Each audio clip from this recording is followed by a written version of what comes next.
राम राम मित्रांनो, आज आपण बघणार आहोत की बरसातीच्या दिवसामध्ये चाऱ्याची सोय कशा प्रकारे आपण केली पाहिजे. जर आपण मे महिन्यामध्ये जर चारा लागवड करत असेल तर आपण कोणता चारा घेतला पाहिजे की जेणेकरून बरसातीमध्ये आपल्याला चाऱ्याची तुतवडा सुद्धा येणार नाही आणि आपला चारा आडवा सुद्धा पडणार नाही. तर मित्रांनो, आपण दोन व्हेरायट्या निवडलेल्या आहेत तर तुम्हाला सांगतो.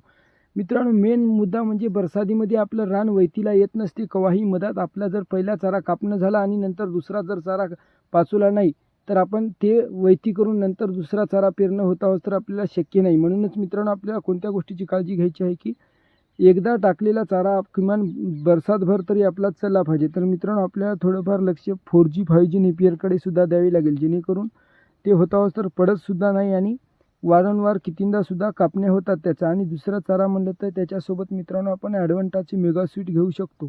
ते अतिउत्तम चारा आहे आणि भरपूर वाढते आणि होत आहोत तर पडत सुद्धा नाही आणि दूध व्यवसायाला अतिशय उत्तम चारा आहे मित्रांनो. थोडासा महाग आहे, मात्र ज्याला क्वालिटी कळते त्याला ही किंमत काहीही वाटणार नाही मित्रांनो, कारण ते चाराही तसाच आहे मित्रांनो. लाईक, सबस्क्राईब, धन्यवाद. भेटूया पुन्हा एकदा.